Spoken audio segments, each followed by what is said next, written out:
迎翻嚟 Silicon Valley， 我係 Noob。Hello， 我係 Libby。新一年我哋有新嘅開始啊 Libby。耶！2026 Happy 2026 Happy 2026。咁我哋咧就不如講下2026年嘅 New Year's Resolution 或者呢一年有啲咩寄望。以前咧我就唔係好中意 set 啲咩 resolution 嘅，因為我其實都係一個好即興啊好 P 嘅人啦。但係我自從做咗 PM 之後，我唔知係咪有啲職業病定係點樣咧，我就開始覺得每一年咧都應該要有個 roadmap 咯，即係就算你唔係真係 achieve 到晒咁多嘢啦，起碼你有個方向，你知自己想行去乜嘢咯。你覺得咧？我每一年都會諗下嘅，但係我成日覺得我諗完出嚟啲嘢做唔到咧就好失望啦。咁我就有時覺得寧願唔好俾自己咁大壓力咯。但係我以前有 follow 一個 YouTuber 啦，咁佢係有時講下呢啲生命哲理嘢咁樣嘅，跟住佢就話要有個 theme of the year， 即係佢係就咁俾自己一個字啦。咁你做嘅所有事都係要向住嗰個目標發展嘅，咁就已經足夠咯。即係譬如話我今年係 Year of Health 咁我做啲咩決定都係諗住我今年 Year of Health。跟住我過去幾年都係咁嘅，但係有時咧我仲會衰到咧係去到年中我先至覺得上半年過成點咧？不如我話2025年係 Year of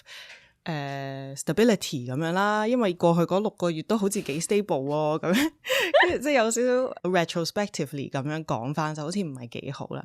咁所以今年咧我都係有少少想改進嘅。咁就見阿 Libby 咁努力咁樣又整咗個 slide deck 啊，大家一陣間分享。咁我就不如都努力啲啦，開一集我哋 podcast， 跟住逼我自己都諗下今年有啲咩可以達到嘅目標。你頭先講嗰個咧，話 set attention 話俾幾隻字嗰個咧，其實我都會做啦，都係我每一年做 year planning 嘅時候嘅一個 practice 咧，我就係會有一張圖啦，可能我 attach 喺個 screen 嗰度俾大家睇啦，就係會有好多 random 嘅英文字嘅，喺個堆咁樣嘅好似亂碼嘅字入面咧，就會有一啲 keywords 或者啲 vocab 咁樣嘅。咁我每一年年頭咧，我就會 pick 4隻 vocab， 睇到啲咩字嘅話咧，我就會寫低。咁咧通常咧，我回顧翻前一年嘅話咧，嗰幾隻字咧 somehow 都會係我嗰一年嘅 focus 嘅位咯，即係有可能你會見到 health 咁樣啦，然後我今年係真係第一隻字就係見到 health 啦，咁樣我仲有其他字係咩咧？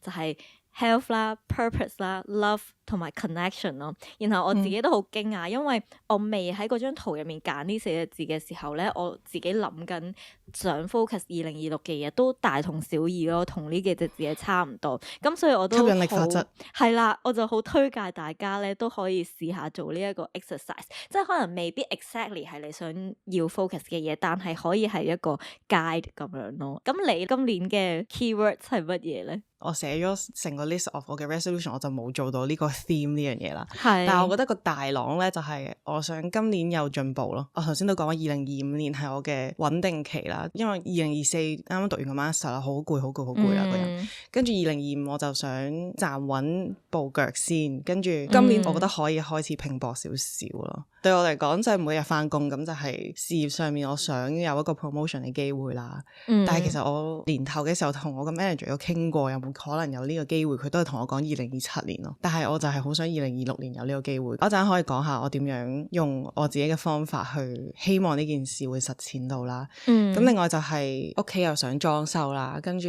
又想去下旅行咁樣，所以我就睇緊啲自己嘅錢咯。咁就睇下點樣可以喺 passive income 上面多少少咯，同埋學下啲 personal finance 嘅 technique 啊，點樣可以喺呢個咁貴嘅倫敦慳下稅啊咁樣啦。打斷下，我就係諗起，即係我哋頭先就話好緊要就係要俾啲 keywords 自己啦，即係除咗呢樣嘢咧，我諗做呢個 New Year Planning 咧，另一樣好緊要嘅嘢就係回顧翻上一年做成點啊嘛，即係如果我哋有寫低咗上一年想 achieve 啲咩嘅話，咁新一年嘅時候或者年尾啦，就應該要睇下自己到底 check 咗幾多個 item 咯。咁所以 Noob 你有冇做呢樣嘢咧？我係寫晒我今年嘅 goal 之後就諗翻，其實我應該要 reflect 下上年做成成點。咁所以我就寫啦，但係我發現咧，我寫嘅時候咧係好嘅嘢多過差嘅嘢嘅，即係我覺得可能係我自己個記憶咧係選擇去淨係記一啲美好嘅回憶啦咁樣。咁所以我都 list 咗幾個嘅，個 social life 就係 improve 咗好多，識多咗好多新嘅朋友咯，同埋身邊即係多咗好多對我好好嘅人啦，同埋識咗嗰啲朋友咧都係好 creative 嘅人咯。即係上一集都有講過，就話係喺呢度識咗一啲成日都會同我傾一啲 creative 嘅嘢嘅人啦，咁樣我就覺得係好 stimulated 咯，即係可能嚟緊呢一年都會更加喺呢個方面發展咯。然後就係上年終於都去咗旅行咯，因為之前讀書嗰陣真係實在太辛苦，都冇時間諗旅行呢樣嘢，咁就終於都可以同屋企人啊，即係同自己覺得好舒服嘅人一齊做一啲覺得自己好舒服嘅嘢咁樣咯。即係我已經覺得呢啲好少嘅事都已經覺得好好啦。然後就係年頭嘅時候我就由 software engineer 轉咗做 data scientist 啊嘛。咁但係雖然嗰陣時係一個 lateral 嘅 move 啦，但係過去一年我都學咗唔少喺呢個 role 上面嘅嘢咯。慢慢站穩步腳，希望嚟緊就有機會會有得升咯。我都有寫咗2個 point， 就係我有啲咩係年頭講話會做，但係最後冇做到咁樣啦。就係 pick up 翻一個樂器啦，就係想練下自己嘅定力同埋一啲 discipline 啊、自律啊。因為我曾經中學嗰陣時係一個好自律嘅人啦，嚟咗英國之後就有少少覺得好似享樂型咁樣啦。咁所以我就好想 pick up 翻一啲自律嘅 quality 咯。跟住我就 pick up 咗個樂器啦，大概3月度，然後6月就放棄咗咯。但係而家我都仲未想 pick up 翻咯，所以我就直接放棄咗呢個念頭啦。而家係因為啲咩令到你唔想再 pick up 翻？係個樂器本身啦，定還是係就係唔想擺太多時間呢樣嘢？我覺得自律都係一個問題嚟嘅，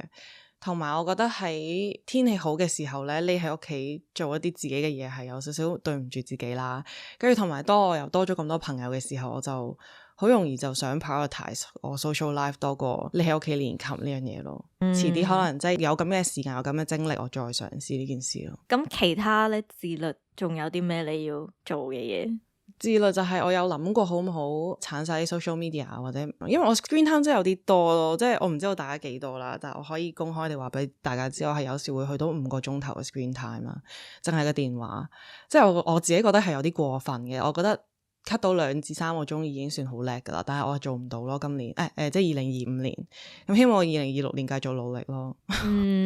其實我咧都係，我唔覺得自己個 screen time 有咁長，但係我都差唔多咯，平均每日都係5-6個鐘，然後我都覺得好得人驚咯。係啊，真係好驚啊！但係我諗下6個鐘，跟住成日都話冇時間練琴，其實練琴可能真係得半個鐘至1個鐘嘅時間。係啊，但係我唔知點解我可以望住個電話就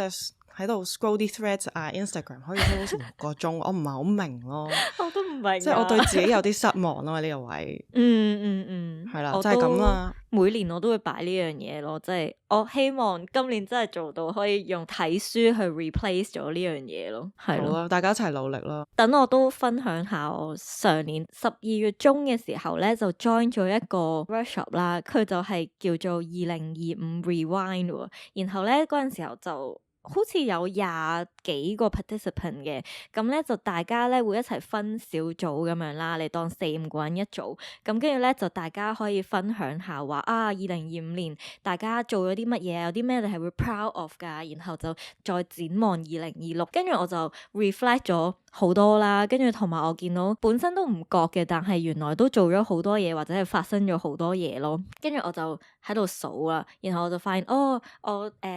之前係想即係希望有 promotion 啦，有加人工啦，呢啲咁膚淺嘅嘢啦，然後係 achieve 咗嘅。你話我膚淺？唔係，其實都唔係膚淺，我哋都要錢生活噶嘛，係咪？即係都好緊要。然後係即係講緊係點樣去 value 自己做嘅嘢啊，即係我覺得我 deserve 啊嘛，所以我先至要 ask for 嗰個 promotion 啦。咁 which is 就係發生咗嘅。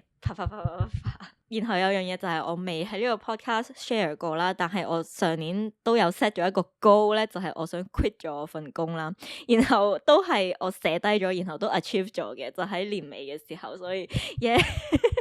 咁跟住之後我又諗翻啦，我3月嘅時候又搬咗屋喎，因為搬屋都係一個 big change 啦，對我嚟講，跟住有好多嘅轉變啦。咁有一啲咧我寫咗但係冇發生到嘅咧，就係都唔可以話完全冇發生啦。譬如我之前報咗一個咧係一個 PM course 嚟嘅，咁就係有一個都幾出名，本身係一個 YouTuber 啦，跟住佢後尾自己都 quit 咗佢嘅工，然後喺度做緊好多 teaching 啊、coaching 啊，跟住或者係做啲關於 career 嘅 content creation 嘅人，佢就叫 Chloe 啦。咁佢就 quit 咗工之後，佢就好快咁整咗個 PM course，跟住我就一路都想快啲 complete 咗佢嘅，但係咧就可能睇咗3-4集咁樣啦，跟住就停咗啦。跟住咧我又有寫，我想希望我哋 Silicon Valley 咧可以完成到20集 episodes 啦，我就數啦，差少少就係我哋做咗18集。但係未去到20集，咁所以我你講淨係25年做咗18集？係啊，25年啊。我以為你講總共做咗，而家已經第37集咯。係啊，其實好犀利咯，因為之前我哋冇辦法2個禮拜 post 一集，咁所以嗰37集入面有大部分都係發生喺2025，所以冇完全剔晒呢樣嘢，但係我都覺得要值得鼓掌咁樣咯。頭先咁樣講啦，我突然間醒起，我喺聖誕節嗰輪咧，同我啲英國嘅香港女仔咧做咗一個 exercise，就係最近好 trendy 嘅一個，就係有個蛋糕，跟住有人寫一啲對於今年好感恩嘅事，跟住就插喺個蛋糕度咁樣啦，係咯。跟住我哋都有做過類似嘅 exercise，都係講翻一啲今年嘅 achievement 啊咁樣啦。跟住我都覺得係幾有儀式感，同埋令到自己對自己嘅自信都大大提升。我即係突然間好似回顧翻今年做過嘅事，即係好似你頭先講話 achieve 到升職啊 ，achieve 到呢個攞辭嘅勇氣啊，即係呢一啲係值得鼓掌，但係有時真係會唔記得咗自己做咗啲咁難嘅嘢咯。冇錯啊！咦，咁所以插咗喺蛋糕之後，你哋會點樣噶？即係成個蛋糕就會有好多 achievement， 咁跟住係啊，食咗佢，跟住就係啊，攞翻出嚟食咗佢咯。我就發現啦，即係我個 list 其實仲有10樣8樣嘢啦，但係我就唔講咁多啦。咁反正咧，嗰個重點就係雖然咧有幾個 item 咧係冇剔到，但係咧都唔係完全冇行咯，即係進展。即係你當可能條 scale 就係100%，然後你就 achieve 咗60%，咁就但係你都冇剔到咁樣，但係 at least 都有嗰60%咯，係啦。咁所以重點咧想講嘅就係我都覺得喺年頭嘅時候有 set goals 會係一個幾好嘅嘢咯，令到自己進步同埋會向一個正確嘅方向行。咁所以如果大家聽緊呢集嘅時候咧未做嘅話，就可以去做下咯。係啊，同埋我同我個 manager 喺度傾緊下年嘅 goal 嘅時候咧，佢提醒咗我一樣嘢，就係咧，佢話每一個人都係有咁多 token， 而 token 就係我哋嘅時間啦。跟住你就係將啲 token 點樣放咯，就係成就咗你年底有啲咩 achievement 咯。我就覺得太震撼啦！你浪費咗就係浪費咗咯，即係大家都係有咁多嘅啫。可以俾大家諗下，你今年想放你啲 token 喺邊個位咯。你要唔要分享下你嘅 New Year Planning 先啊？咁首先就係我頭先已經講過啦，其實呢個就係我個 career 啦。咁但係頭先我冇講嘅就係我而家將我想 aspire to 嗰個 level 嘅 responsibility 就 paste 入去 ChatGPT 啦，然後就俾我手頭上嘅工作 ChatGPT 啦，跟住我就問佢，我喺呢啲工作點樣 maximize 我自己，點樣可以話俾我嘅上司知，我通過呢一啲 job我已經成為咗我想做嘅嗰個位咧，咁樣咯。跟住佢就幫我拆解咗啦，佢就話你呢張 ticket 咧就可以歸納去呢個 quality 啦，係你嘅 performance review 啊，你記得你要寫你做過呢件事，就係代表你有 leadership 啦，或者就代表你有 planning 嘅能力啦，就代表你有knowledge transfer 嘅能力啦，咁樣。咁所以我就覺得都幾有用喎，即係喺我 plan 嘅時候，同埋咧你做嘅時候都會覺得起勁啲咯，即係你覺得你做呢件事係有意義咯。因為有時你有啲 task 你就覺得咦做嚟做乜啫，好無聊啊咁樣。但係當我將我手頭上嘅工作 map 去一個我想要嘅目標嘅時候，就突然間有動力做咗嘢咯。好好喎，用呢個 AI 去幫你做 performance review， 去即係清晰啲去梳理到底自己 achieve 過啲乜嘢，或者個 task 點樣 match 去嗰個 attribute 咯。咁你寫完呢啲之後，你有冇即係同你個 manager 就直接傾話 OK 呢啲就係我會 focus 嘅嘢，然後直接同佢講我想 get 一個 promotion 咁樣噶？其實我已經一開頭劈頭我已經講話我今年想要 promotion， 跟住佢就話我覺得2027年會比較 realistic 咁樣啦。但係我就係打算喺由而家到 performance review 嘅嗰個 one to one 咧，就每個 one to one 都提醒佢我仲試緊噶，我仲試緊噶咁樣咯。即係你堅持可能就會實現到咯。有時呢啲嘢都係要夾硬嘅，我覺得。係嘅。我諗翻起咧，我之前嗰個 promotion 係點樣發生嘅咧？就係佢唔會主動地去 promote 你啦，大部分嘅情況咧都係要嗰個 employee 自己去 initiate， 跟住你就要同個 manager 去講啦，然後就要有一份 promotion 嘅 proposal， 咁跟住 manager 都要寫翻話啊，點解我覺得我呢一個下屬咧係可以被升職嘅。咁嗰陣時候我覺得自己做嘅嘢係值得一個 promotion， 咁所以我就係要好主動咁樣去講咯，即係其實呢啲係啲比較困難嘅 conversation， 但係我覺得你唔講嘅話咧，就係絕對冇可能發生啦，係啦，咁 that's why 最後就係發生咗嘅，即係都好彩自己肯做呢一個咁困難嘅 conversation 咯。係，其實都真係幾難咯，但係我哋就係要咁樣努力先可以做到 girl bosses。冇錯，就係可能幾年前嘅 Libby 就會怕醜，但係而家已經覺得所有嘢都要自己爭取。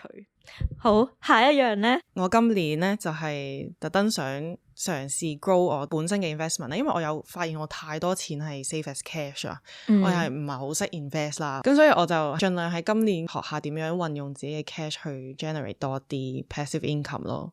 跟住我就係咁不停問 ChatGPT 啦，我而家咁樣嘅 asset profile 合唔合理啊？我咁樣擺咁多錢去 pension 合唔合理啊？跟住我投資呢個 level of risk 啊，會唔會太 risky 啊？咁樣即係問下呢啲問題啦。咁其實我覺得 ChatGPT 都好中肯嘅，佢俾到信心我去繼續做我而家做緊嘅嘢咁樣。咁當然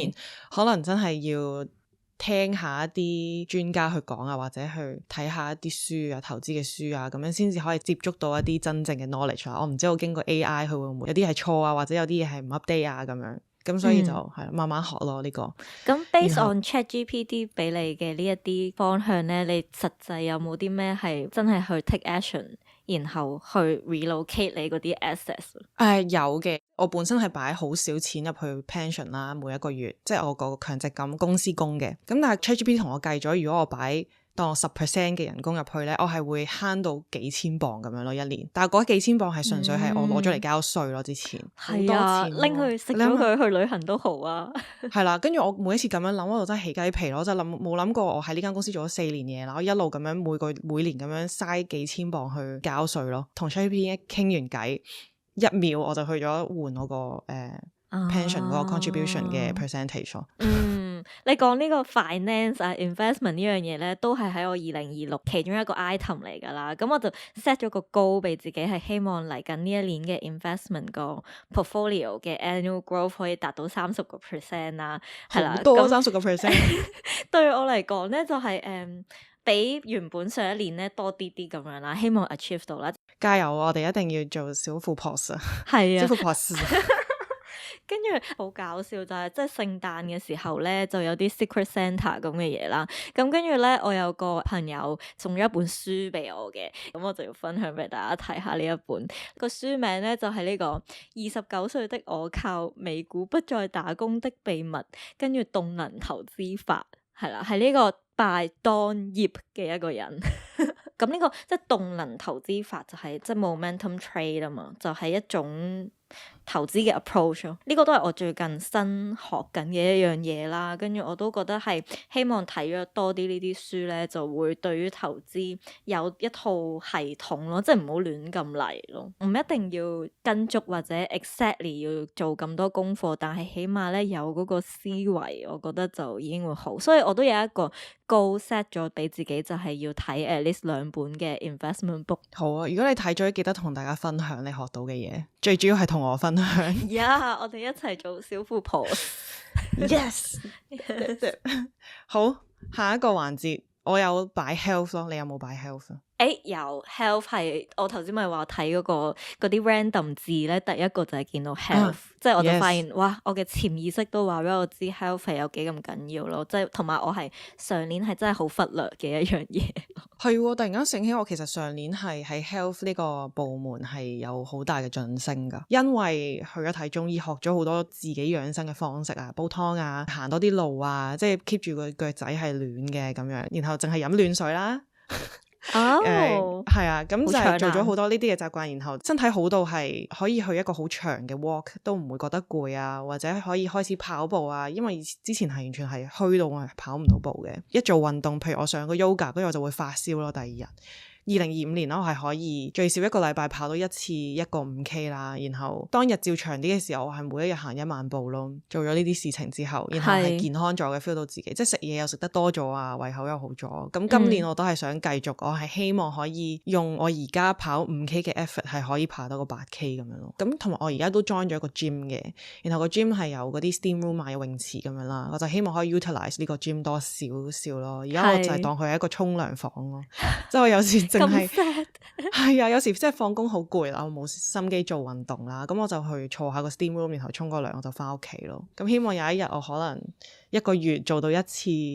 重訓啊，咁都已經好好啦，有進步啦。同埋希望今年淨係食有營養嘅嘢啦，唔好食咁多加工製品咯，即係盡量唔好出街食咁多啦，然後自己食都特登揀一啲好啲嘅素材去食咁樣咯。呢個就係我對自己嘅少少嘅目標，但係我又冇真係好 concrete 話一個禮拜就係可以食一餐外賣咁樣，即係我又冇咁樣嘅。你 health 有啲咩？我 health 嗰度咧都寫咗6個 item 啦。 gym 呢樣嘢就係我其實上年咧就做少咗好多啦，咁跟住今年咧我就 set 咗個 target 啦，就係我要每一個星期咧就去3次嘅。對我嚟講咧就已經係好難咯，係啦。咁跟住咧我為咗要真係 achieve 到咧，我有一個 buddy 同我一齊去做呢啲 challenge 啦。咁如果你一個星期 reach 唔到3次嘅話咧，就要抽懲罰咯。我發現咧有懲罰機制嘅話，你個人就真係會去做嘅。如果冇，可唔可以 join 呢個 buddy scheme 啊？ Yeah, together， 即係呢個係 support buddy 再加懲罰機制。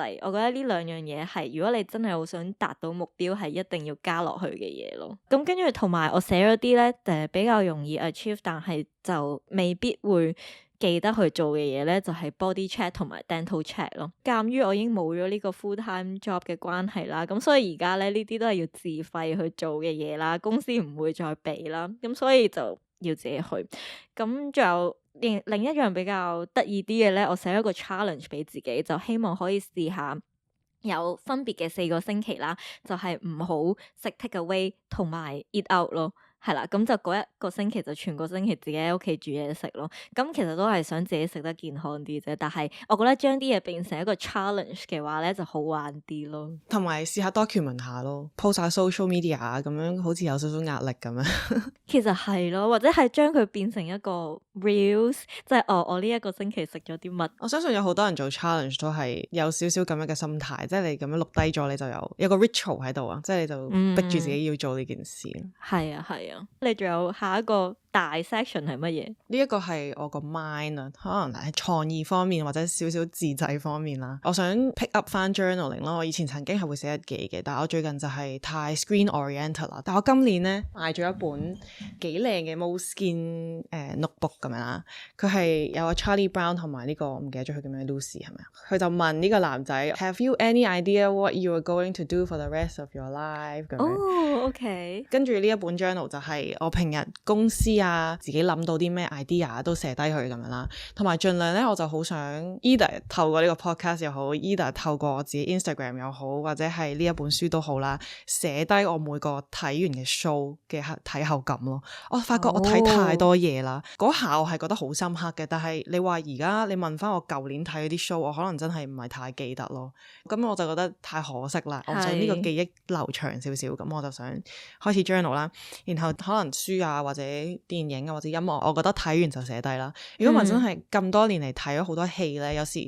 一下有個人車埋嚟，你最中意咩戲啊？跟住我就哇，我真係睇太多，我都唔記得添。係啊，一時三刻咁樣問我睇完都真係覺得嗰套係我人生睇嘅第一、第二套我中意嘅戲噶啦。咁但係而家我講唔出咁樣，我想增加自己嘅電影 vocabulary 同埋即係藝術嘅 vocabulary 咯。然後就係 Silicon Valley 咯，呢個就係我搞盡腦汁都唔係好知道點樣可以 grow 到呢一個 channel 啦。唔係，其實我都會 blame 我自己，即係我覺得都係懶咯。即係我哋嘅 screen time 每一日成5-6個鐘，但係我哋都嘔唔出啲咩 content，因為我就覺得可唔可以勤力啲？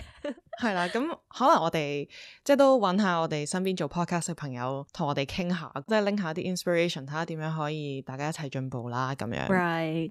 我都想講下就係嗰啲 goal setting 啦。其實咧，我係有同啲朋友咧做一個2026嘅 planning presentation 一個分享會咁樣嘅，即係喺 online 嗰度做啦。大家你當好似 Google Meet 咁樣去返工做 presentation 咁樣。咁跟住我都整咗個 deck 出嚟嘅，然後咧 PM 我就係 PM。職業病，跟住咧我就發現我自己都其實寫咗好多，然後我拆咗大概5個唔同嘅面向啦，跟住每一個入面你當都有5-6個 item 喎，咁 total 咧就有成29個 item，咁但係咧我都幾肯定自己係冇可能達到晒咁多咯，就即係而家已經。我哋今日錄嘢係1月17啦，都已經過咗17日，然後都唔知自己前面嗰17日做咗啲咩啦，係啦，咁所以咧，我會覺得唔使逼自己 achieve 晒，即係可能你做到7成8成咧，已經好值得鼓掌咯，係啊，但係首先就係要寫低咯。係呢個以上就係有我頭先講嘅 career 方面啦、財政方面啦、健康方面同埋呢個思維方面咧，係我嘅4大個 category。除咗呢一啲之外，你仲有冇第二啲啊？其實我同你都差唔多咯，我自己再寫多咗2個咧，就係 family and interpersonal relationship， 跟住另外一個咧就係 travel and exploration 咯，即係 family 同埋人際關係嗰一個咧，我就係將所有同人有關嘅嘢都塞晒落去，連動物我都塞埋落去，因為我屋企最近多咗隻貓啦，咁所以咧我就寫咗我要 keep 我隻貓 healthy 同埋要 fat 咁樣咯，係啦，咁跟住同埋我又希望嚟緊每一個 quarter 咧都可以做一次兔仔義工啦。兔仔義工就係香港有一個叫兔友協會嘅慈善機構，咁就係俾人哋去 adopt 一啲兔仔嘅，即係好多人會遺棄兔仔啦，因為兔仔係非常之難養嘅，同埋係有好多病痛，咁所以變咗香港好多人遺棄，佢哋真係全靠嗰啲義工去幫手去做啲清籠啊、餵兔仔啊，咁我就希望可以咁樣去俾多啲愛出去。好好啊，我覺得呢個做義工係我冇諗到，完咗呢個 podcast 可能都加翻一個義工嘅高落去我自己嗰度。即係平時約朋友就係出去食飯啊、睇戲咁樣，但係有時候好似好悶啊，咁樣你就換一換咯，就係去做義工咁樣，都係一個大家嘅共同回憶咁樣咯。跟住其他我都有寫咗，可能係關於 family 啊，或者試下去 host 一啲電影分享會啦。咁我自己又有睇書啦，都希望做一啲 book club 嘅 sharing 啦。咁呢啲關於人嘅嘢我都有放晒落去嘅。咁跟住 family 嗰度就係帶多啲屋企人出去飲茶啊，同佢哋多啲相處嘅時間啊。咁呢啲咁細咁 daily 嘅嘢咧，我都會覺得其實你有時唔諗嘅話，你又好似真係拖一日咁樣，跟住啲時間就會冇咗，咁然後你就發現自己冇擺夠時間喺呢啲地方咯。跟住最尾一個啦，就係嗰個 travel and exploration 咧，我都寫咗有啲地方我會想去啊咁樣，例如我想去美國旅行咁樣。咁仲有另一個比較得意少少咧，都係個 stretch goal 嚟嘅，我就寫咗咧，我想試下擺一個 walking tour 喺 Airbnb， 係啦，因為自己平時好中意周圍行啦，跟住成日都會發掘到啲好得意嘅地方，但係絕對唔係啲大路嘅地方，就係想寫一條路線，然後帶啲人一齊去行，即係可能 promote 下香港，或者帶一啲外國嘅遊客一齊去行咁樣咯，我都會覺得係幾 fun 嘅 side project。大概就係咁啦，仲有好多啦，即係我頭先都話有29個 item， 但係我哋都冇咁多時間 share 晒，但係我諗即係我哋兩個 share 呢一啲都會俾大家多少少 inspiration， 可以點樣 plan 自己嘅新一年咯。係啊，同埋希望大家聽完之後咧，下年嘅時候，當我哋分享我哋做過啲乜，大家都可以見證我哋嘅成長。係啊，希望即係有聽有聽我呢集 podcast 嘅朋友都可以督促下我咯，係咯，即係逼我去下 gym 啊，逼我食嘢食健康啲啊，咁咯。係啊，我哋一齊加油咯。同埋逼我哋每2個禮拜出一集咯。係啦，唔係逼嘅，即係如果咧你 subscribe 啊，或者係 follow 啊，或者係即係 like 下 comment 下咁咧，都係一個好大嘅鼓勵嚟嘅。冇錯冇錯。最後咧就係想預告下我哋嚟緊嘅嘉賓啊，因為我哋下一集咧會有嘉賓上嚟同我哋分享啦。咁咧我就劇透少少先啦，就係我頭先就講起我之前 join 咗一個叫 Rewind 2025嘅一個 event or workshop， 我就會請嗰個搞手上嚟同大家做下分享嘅。都想分享少少咧，就係我之前 join 嘅嗰個 workshop 咧，佢係喺完咗之後咧就叫大家咧寫低5個 keywords， 就係 for 2026想 focus on 嘅一啲嘢啦，然後咧呢一個搞手就會喺 AI 嗰度 gen 一張圖啊，跟住佢就會 print out 出嚟，然後咧就寄信咁樣寄過嚟我屋企咯。咁我呢一張相咧就係咁樣樣嘅，係啦，俾大家睇下。哇！下低嗰2嚿係咩嚟噶？呢個係隻手咯，跟住你會見到有啲推石頭嘅呢個人仔啦，有樓梯啦，跟住樹其實我唔知係乜嘢咯，我都唔係好睇到。咁咧我嚟緊會邀請嘅嘉賓啦，呢個就係佢做咗嘅嘢啦。咁就劇透下俾大家。好有質感啊，去令到 AI 呢件事。係啊，即係其實我哋今集我發現都有講咗好多，譬如用 ChatGPT 去幫你做下啲 financial 嘅 planning 啊，或者係career planning 啊，跟住仲有呢個啊，咁 AI 真係融入咗我哋生活啦，唔覺唔覺？係啊，真係唔好避佢咯，好好地利用佢咯。好啦，上翻地面先。我哋上翻地面呢一集就去到呢度，下次再見，拜拜。